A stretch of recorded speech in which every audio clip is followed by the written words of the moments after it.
Me emrin Allahut, mëshiruesit, mëshirbërësit, falënderimet dhe lavdrimet tona qofshin për Allahun. Atë falenderojmë dhe vetëm prej tij ndihmë dhe falje që të kërkojmë. Falenderojmë Allahun i cili vazhdimisht na i sjell të mirat e tij mbi neve. Falenderojmë Zotin e Madhërueshëm i cili na krijoi dhe na dalloi nga çdo krijesë tjetër. Përshëndetje dhe selamet tona qofshin mbi zotërinë tonë Muhamedit alayhis salam, mbi familjen, mbi shokët dhe mbi gjithë ata cilët e kanë pasuar dhe pasojnë në rrugën e tij deri në ditën e gjykimit. Përshëndetje edhe për ju shikues të nderuar vëllezër dhe motra. Po takohemi sërish me temën e radhës. Jemi mësuar që deri më tani të flasim për sjelljen e mirë të besimtarit, se si besimtari duhet të sillet në rend të parë në familje, se si besimtari duhet të jetë i sjellshëm, i moralshëm, i ndershëm edhe në shoqëri. Sot me lejen e Zotit kam zgjedhur për juve që të flas për një temë e cila është shumë aktuale, për një temë e cila fatkeqësisht kjo çështje po keq kuptohet prej disa njerëzve, qoftë prej atyre që kanë dashamirësi apo edhe prej atyre që ndoshta me qëllim dëshirojnë që t'i japin një konotacion tjetër çështjes së fesë. Prandaj feja jon, shikues të nderuar, është fe e cila nuk e proklamon dhunën asnjëherë. Feja jon është feja e tolerancës, është fe e cila thret që njerëzit të jetojnë në paqe, që njerëzit të jetojnë në harmoni njëri me tjetrën, e kurse se asnjëherë nuk thret feja jon që të nxisim dhunën ose të proklamon dhunën. Prandaj ka njerëz të cilët ndoshta nga pavedia ose me çfarëdo qëllimi tjetër që flasin për Zotin e Madhëshëm, për Kur'anin, për Muhamedit alayhis salam, që feja jon, feja islame është feja e cila e nxit dhunën, e nxit gjakderdhjen, e nxit gjërat të këqija të cilat janë. Mirë po nëse marrim dhe shohim Kur'anin, shikues të nderuar, dhe lexojmë, e shohim që Kur'ani është ai i cili thret për bashkëjetesë, thret për paqe, thret për tolerancë, thret për gjëra pozitive që janë, e kurse se asnjëherë për gjëra negative. Sot do të mundohem në pika të shkurta, edhe pse është një temë shumë e gjatë dhe gjatë këtij ligjërimi nuk do të mundemi ndoshta me ia dhënë hakun ashtu qysh meriton, mirë po do të marrin trajnime, të marrin konferenca të shumta, edhe pse janë majt, besoj edhe do të marrin edhe në të ardhmen, për të qartësuar në detaje se si feja jon është fe e paqes dhe kur asnjëherë nuk e thret që të jetë e dhunës. Allahu xhaleshanu na thotë në ajetin kuranor: o besimtar, nëse jo muslimanët nuk ju luftojnë në fen tuaj e nuk ju nxjerrin prej shtëpive të juaja, dijeni se Zoti nuk u ndalon juve të bëni mirë ndaj tyre e të jeni të drejtë me ta. Zoti i do shumë ata të cilët janë të drejtë.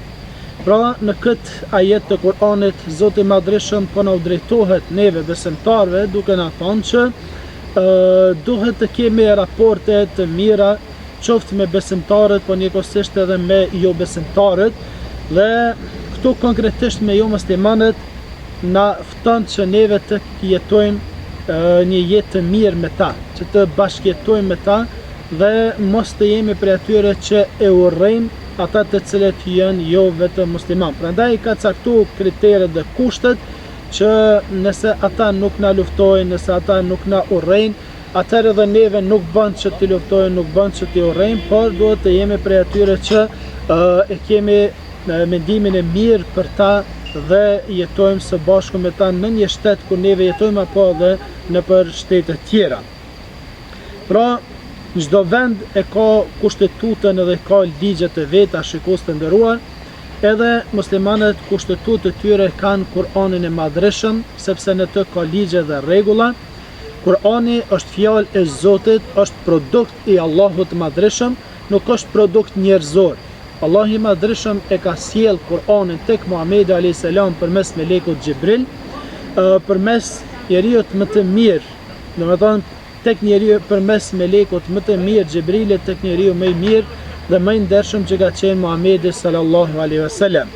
Zbritja e Kuranit nuk ka ardhur për më një herë, shikues të nderuar, por ka ardhur në faza të ndryshme në një periudhë kohore prej 23 viteve që ka ardhur 13 vite në Mekë dhe 10 vite në Medinë. Pra gjatë këtyre viteve, Allah i Madhreshëm i ka sjell pejgamberit a.s. ajetet të Kur'anit, ku gradualisht është ardhur që ta përmirësojmë fillimisht besimin në Mekë, krejt ajetet të cilat janë në Mekë, shumica prej tyre flasin për besimin dhe ju drejtohet njerëzve, o ju njerëz. Ndërsa 10 vite në Medinë, Allah i Madhreshëm e zbret ajetën e Kur'anit që kanë të bëjnë me besimtarët, ku Zoti i Madhreshëm ju drejtohet besimtarëve. Prandaj, Kur'ani i Madhreshëm është fjalë e Zotit që e ka zbrit përmes melekut Xhibril tek Muhamedi a.s. Muhamedi a.s. nuk ka ditë shkrim edhe lexim. Dhe kjo është njëra prej urtësive që Allahu ja ka sjell Kur'anin Muhamedit a.s. që të tjerët mos me mendu që Muhamedi a.s. e ka shkruar vetë Kur'anin. Mirpo Allahu xhaleshanu ja ka sjell Kur'anin Muhamedit a.s. Ajeti parë që ja ka sjell pejgamberit a.s. është Iqra bismi rabbikal ladhi khalaq, lexo, mëso, studio me emrin e Zotit tënd. Pra, ajeti parë që i fton besimtarët është që ata të lexojnë, të mësojnë me emrin e Zotit. Mirpo gjendja aktuale tek muslimanët fatkeqësisht nuk është e kënaqshme çysh do të qenë, sepse niveli i vetdijes, niveli i kulturës, niveli i intelektualitetit është më i ulët se sa në për vende të tjera. Prandaj Kur'ani fton në paqe, në shumë ajete të Kur'anit Zoti i Madhreshëm na fton se si të sillemi me njerëzit të tjerë. Kur'ani është një mrekulli që i ka ardhur pejgamberit a.s. Mirpo kjo mrekulli është për muslimanët deri në ditën e gjykimit. Allah i Madhreshëm i ka sjell profetët para Muhamedit a.s. Mirpo përmes tyre Zoti ka sjell edhe argumente të qarta që njerëzit të besojnë në to.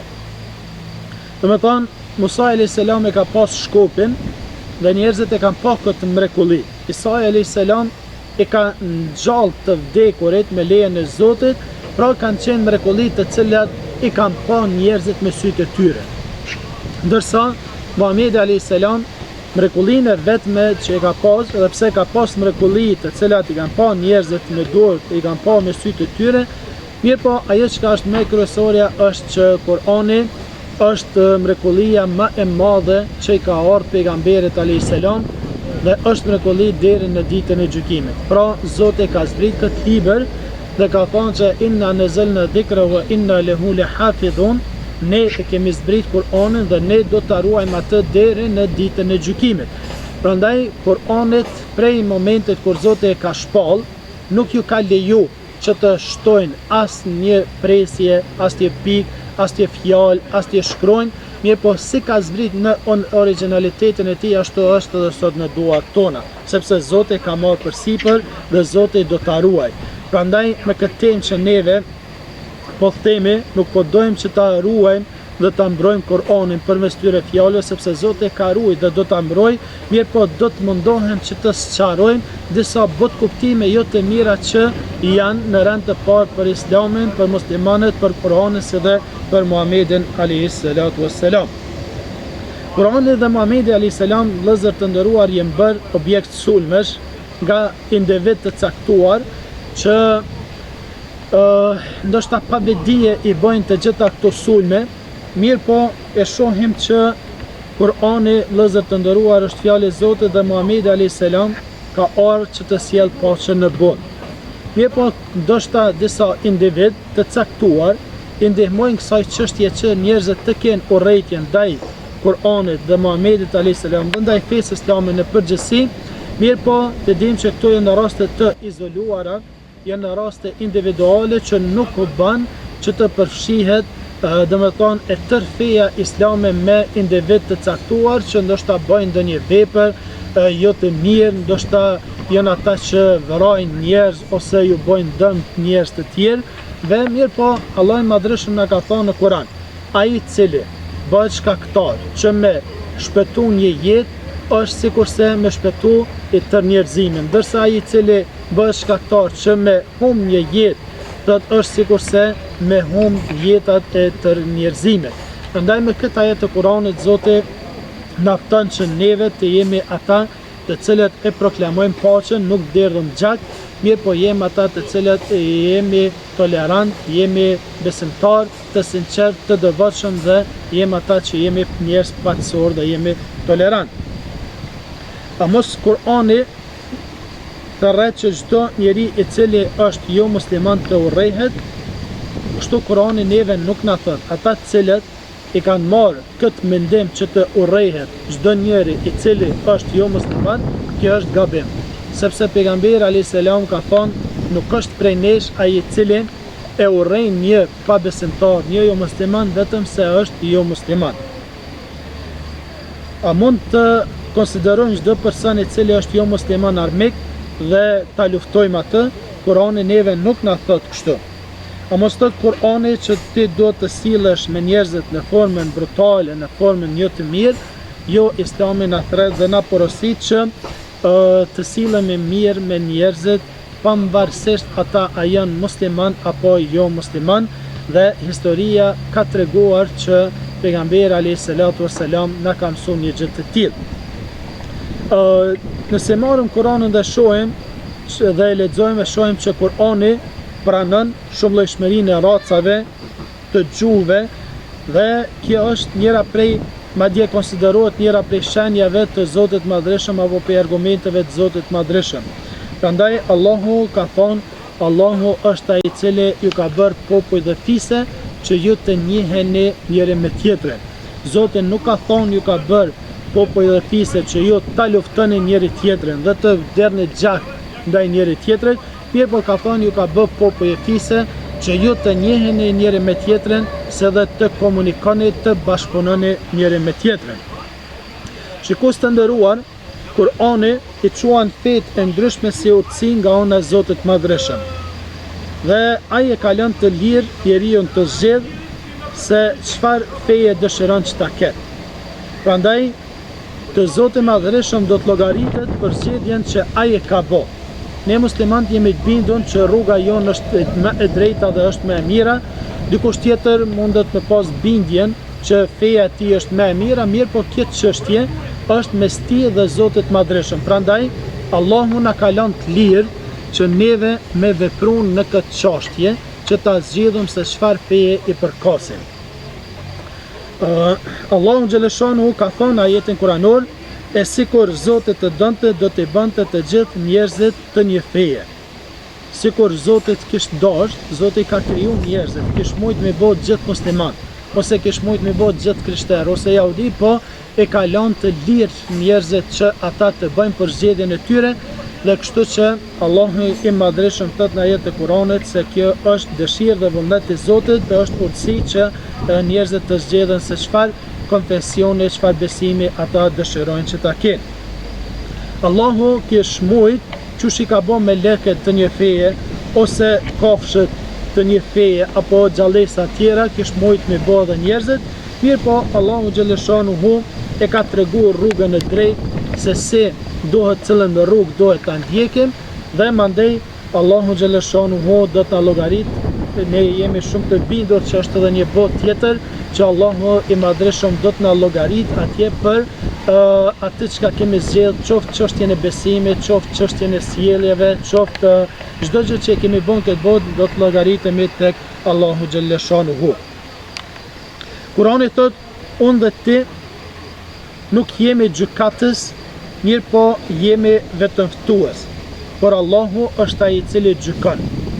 Prandaj është gabim i madh për disa njerëz të cilët e kanë keq kuptuar Islamin dhe mendojnë që ti je ai i cili i çon njerëzit në xhenet, ose ti je ai i cili i çon njerëzit në xhenem, ja u jep vizat direkt që ti je për xhenet, ti je për xhenem. Nuk e dim se kush ka me shku i pari në xhenet.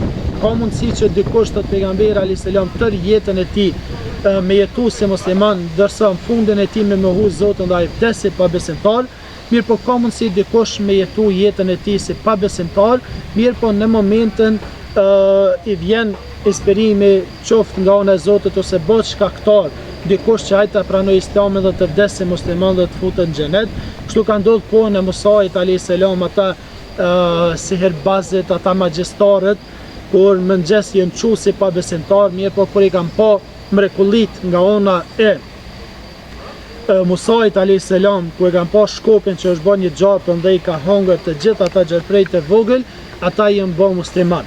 Prandaj thot në mëngjes janë zgju si pa besimtar, në mesdit janë bë musliman, dërsa në mbrëmje kanë ra dëshmor dhe kanë vdek sepse faraoni i ka ekzekutuar të gjithë. Prandaj kjo është çështje mes tyre dhe Zotit dhe ne nuk jemi gjykatës, mirë po Allahu është gjykues. Prandaj ne duhet të flasim, ne duhet të ftojmë të tjerët në formën më të mirë që është e mundshme, sepse neve jemi thirrës dhe asnjëherë nuk jemi gjykatës.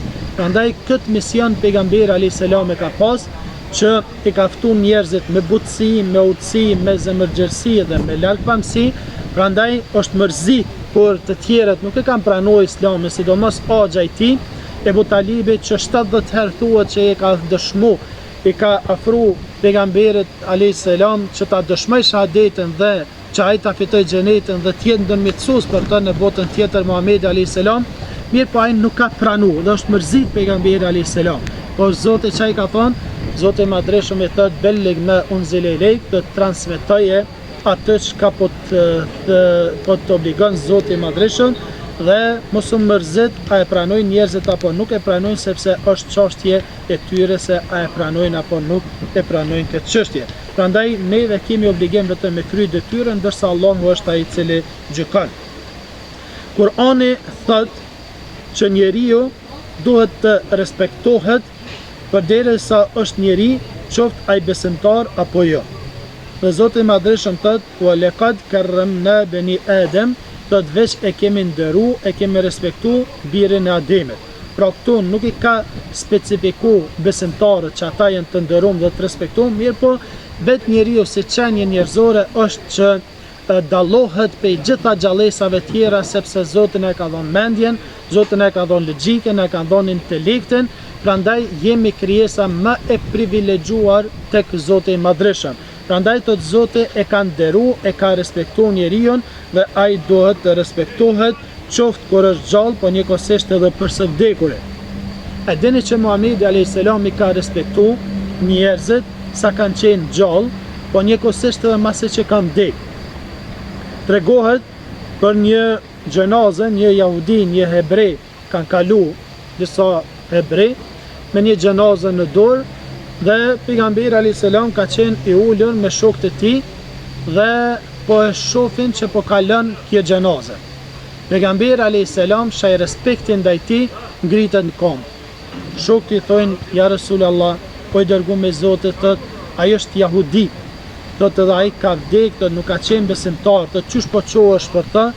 Atëherë pejgamberi alayhis salam thotë: "A është njeri?" Thonë: "Po." Përderisa është njeri, thotë pejgamberi alayhis salam: "Allahu na ka porositur që neve ta nderojmë, ta çmojmë dhe ta respektojmë."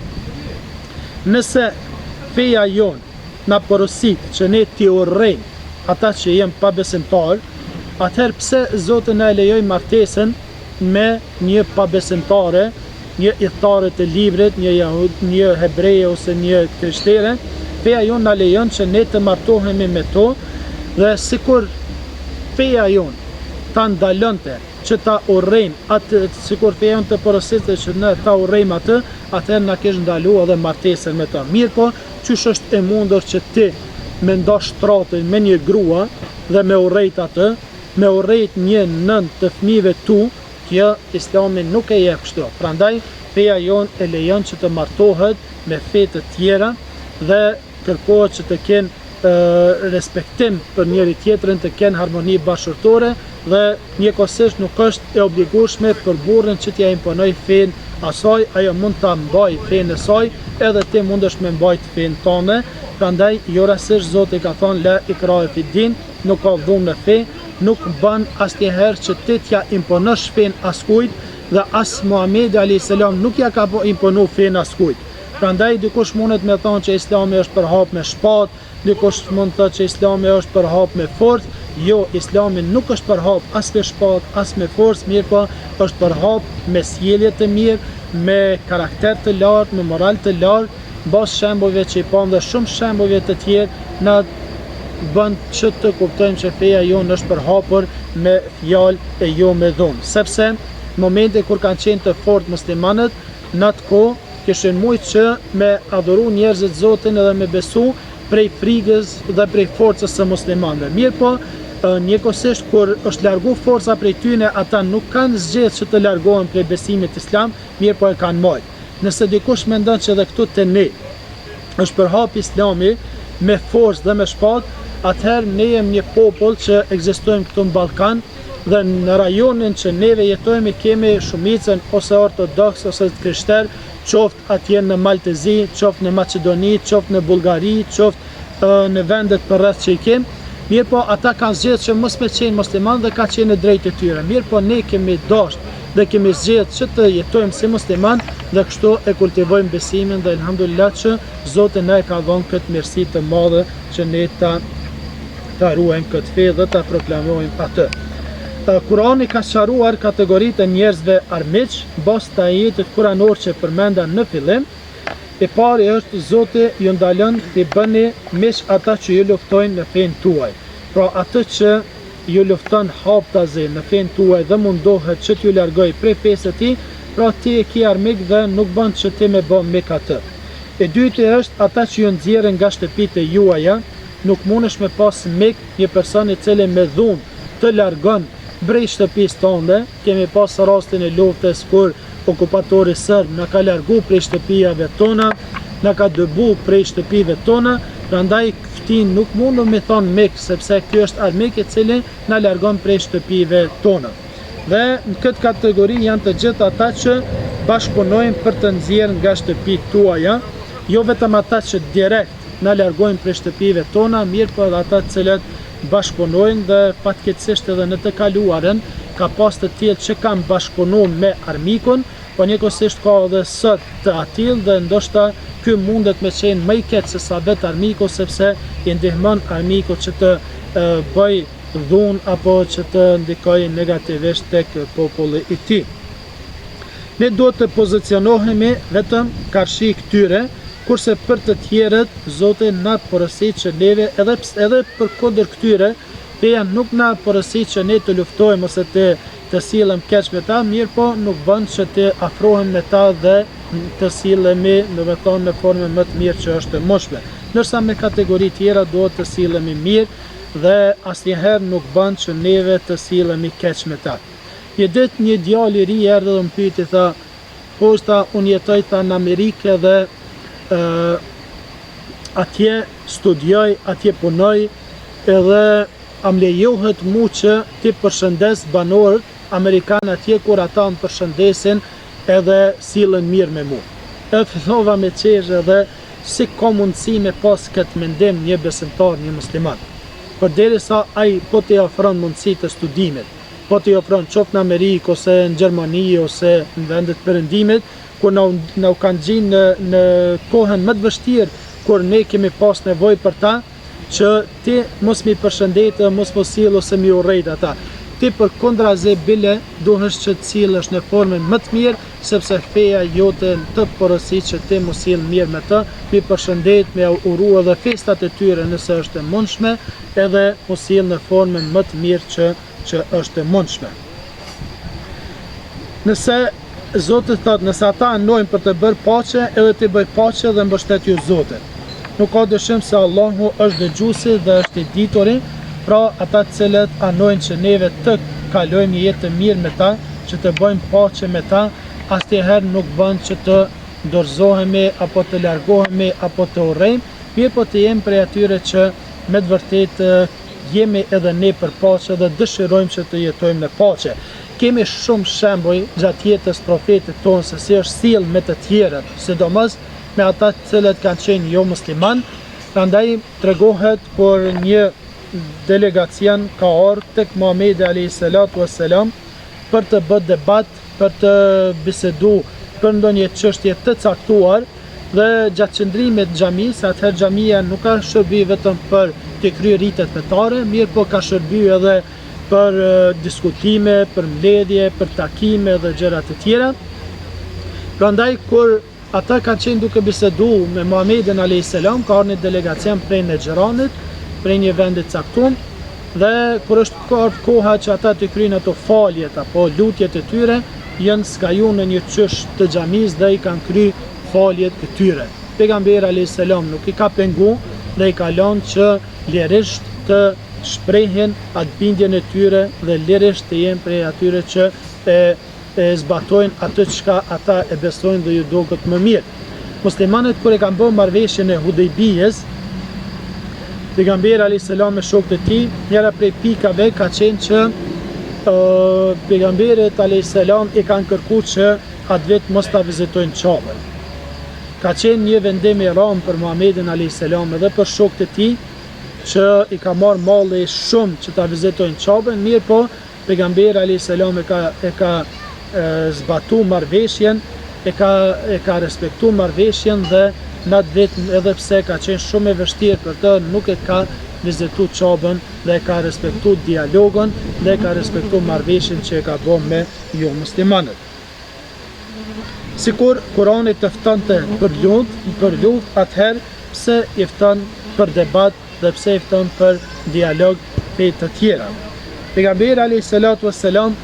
e njefte mirë Kur'anin shikues të nderuar dhe kur ka hyrë si shtirimtar në Mekë, ka mujt që të luftoj të shfaros ata të cilët i kanë bërë zullum Muhamedit a.s. Mirë po nuk i ka bërë një gjë të tillë. Fillimisht kur ka shku në Taif, kanë gjuhë, i kanë mbledh në rrugë, edhe gratë, edhe fëmijët, edhe burrat, krejt janë dalë në rrugë dhe kanë gjuhë me gur pejgamberin a.s. dhe i ka derë gjaku prej fytyrës të pejgamberit a.s. dhe kur e ka pa me laçja e kodrave këtë vujtje të pejgamberit a.s. ka thonë veç griti durt lartë edhe lutë Zotin, thotë unë kom me i bashku këto dy kodra dhe kom me shkatru, do me thonë këtë popull që po të bojnë zullum ka shumë. Mirë po pejgamberi a.s. i thotë jo, thotë se unë nuk kam marrë që t'ju bëj dëm njerëzve, nuk kam marrë që t'i shkatroj njerëzit, po kam marrë që t'i udhëzoj njerëzit në rrugën e Allahu xhaleshanuhu, dhe ndoshta dikush prej djemve ose nipave të tyre do t'jem prej atyre që do t'a besojnë Allahu xhaleshanuhu. Nëse Muhamedi a.s.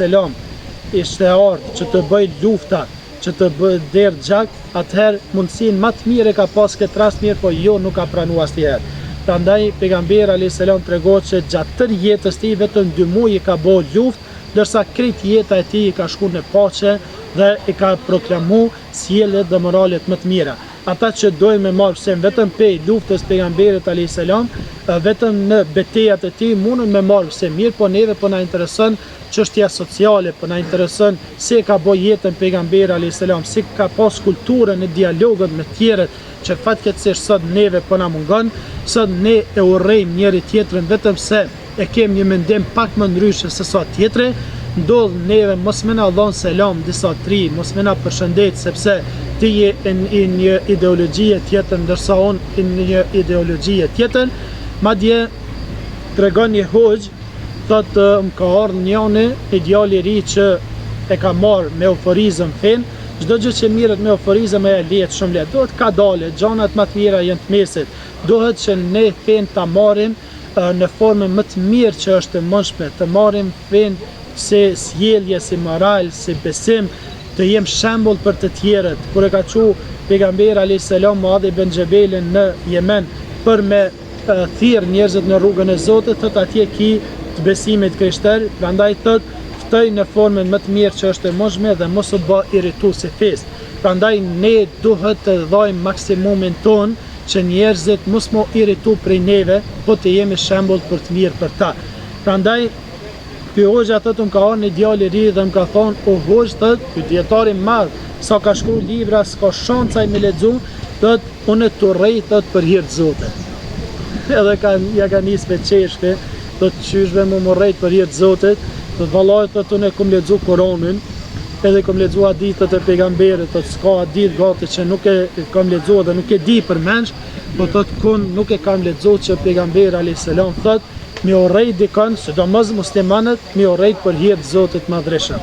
Prandaj unë kam lexu që duhet me dash njëri tjetrën për hir të Zotit, thotë buzëqeshja e muslimanit për muslimanin është sadak, mirë po për me urrej dikon për hir të Zotit, thotë çto për her të parë për një prej teje, po thotë rrugë se je ka shkon shumë udhës të keqe dhe kjo nuk duhet dhe kështu Islami nuk na porosit.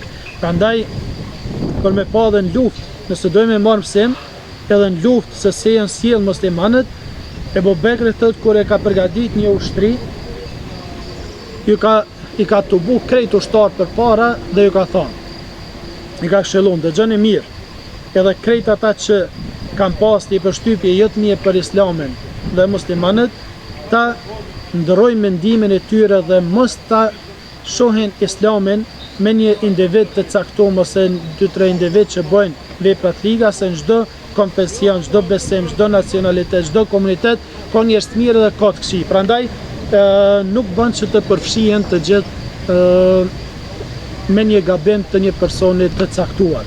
Prandaj Ebu Bekri kur e ka nisë ju ka thonë, po dhe vetë pejgamberi alayhis salam, o musliman, mos vresni gra dhe fëmijë. Po shkoni me luftu, po gratë dhe fëmijët janë të pafajshëm.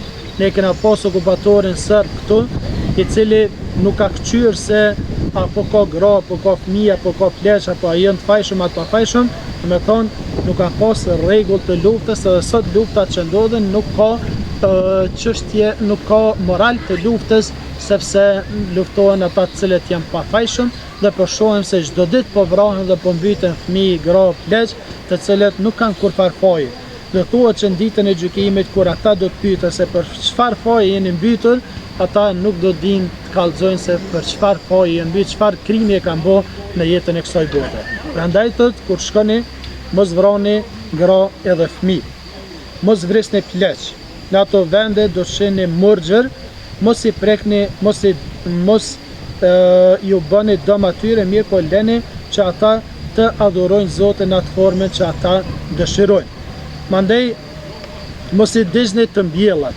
Apshifni Islami sa i madh është shikues të nderuar, përveç që e ruan jetën njerëzore, i ruan edhe të mbjellorat që mos të dëmtohen, mos i vrisni kafshët, madje edhe me kafsh duhet të sillen me mirë. Një person ka hyrë në xhenet vetë që u sill mirë me një qen i ka dhënë ujë qenit, kështu që ka thonë edhe kafshët mos i mbytni, mos i prisni pemët, luftani vetëm ata që ju luftojnë juve. Prandaj, kështu ka qenë Ebu Bekri që i ka porosit ata musliman të cilët kanë dalë në dy luftim me të tjerët. Omeri, kur e ka shtliru Palestinën, i ka lënë të krishterët dhe hebrejt që ta proklamojnë besimin e tyre, që ta zbatojnë besimin e tyre dhe ju ka thonë që rrini përderisa jo më në kryetar shteti, nuk do të ketë mundësi t'ju bëj dëm askush. Prandaj, kështu historia tregon shikues të nderuar që muslimanët nuk kanë qenë ata të cilët kanë bërë gjakderdhje, me gjithë gabimet e tyre që i kanë pas, nuk kanë qenë ata të cilët kanë qenë nismetar në luftat botërore të cilat janë bërë dhe që është derë gjakshëm, nuk kanë vrarë me miliona të pafajshëm, edhe sot muslimanët nuk janë gjakderdhës, mirë po janë ata të cilët e proklamojnë paqen, pavarësisht gabimeve të individëve prapë tham të caktuar, dhe ajo nuk thërrejt kështu. Prandaj, akuza më e madhe që i bëhet kësaj feje është sepse ajo është përhap me dhunë, mirë po tham edhe më herët që asnjëherë nuk është përhap me dhunë feja jonë, mirë po është feje e cila është përhap me dialog, me bisedim, se dhe është përhap me fjalë dhe sjellje më të mira që është e mundshme. Islami u përhap me zemër, ai çliroi zemrat e njerëzve nga adhurimi i njerëzve dhe i idhujve. Zemrat e njerëzve janë të lidhura fort me krijuesin ton, me Allahun xhalleshanuhu. Prandaj, për fund, shikues të nderuar, Islami duhet të gjykohet si çdo fe tjetër e jo që të gjykohet nga sjellja e personave të caktuar.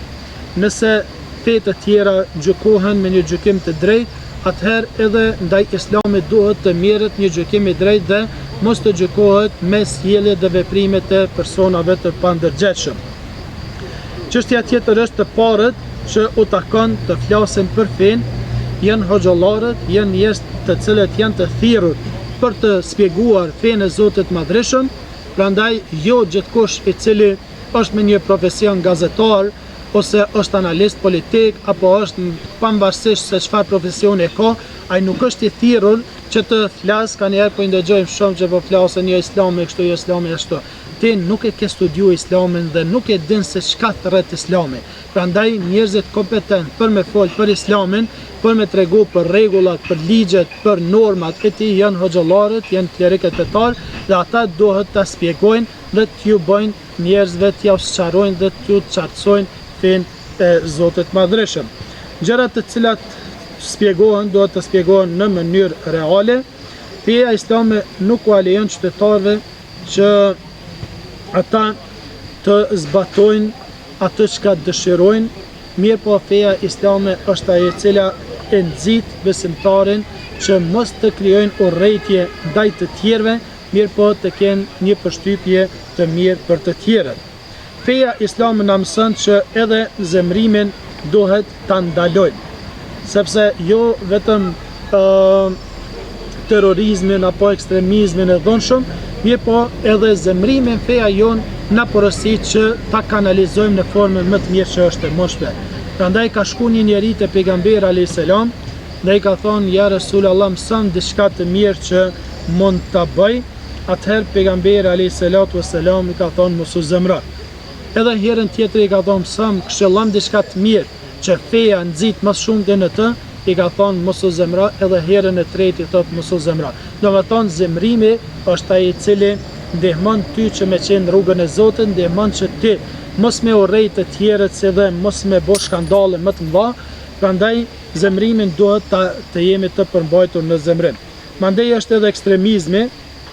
Pejgamberi alayhis salam dhe Allahu na ka thonë, o udhëtarët e librit mos e teproni në fenë tuaj, mirë po çdo gjë duhet të jemi me kanar dhe mos ta teprojmë, se dhe njëkohësisht e ndalon edhe padrejtësinë, ku thotë Zoti e ndalon padrejtësinë, pashtu lakmin dhe Islami bos këtyre thënieve dhe ngjarjeve kuptojnë që ka dhe shumë të tjera, mirë po për mos mos zgjat më tepër, e kuptohen që Islami nuk thon në dhunë, nuk thërret që të derdhem gjak, mirë po është feja e cila na thërret që të kultivojmë paqen në mesin ku neve jetojmë, të kultivojmë respektin dhe nderin për të tjerët, qofshin ata musliman ose jo musliman.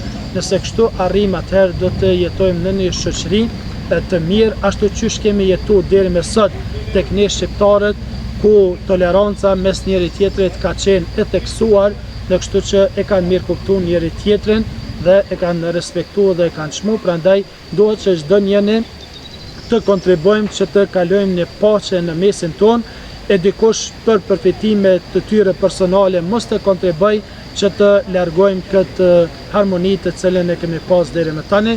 Inshallah Zoti Madhreshëm na mundson që neve të kultivojmë paqen, të jemi ata të cilët thrasim në paqe dhe jetojmë në paqe, dhe inshallah Zoti na mundson që kur dalim prej kësaj bote të dalim në paqe. Faleminderit shumë për vëmendjen tuaj. Shihemi sërish. Faleminderit. Selamu alaikum wa rahmatullahi wa barakatuh.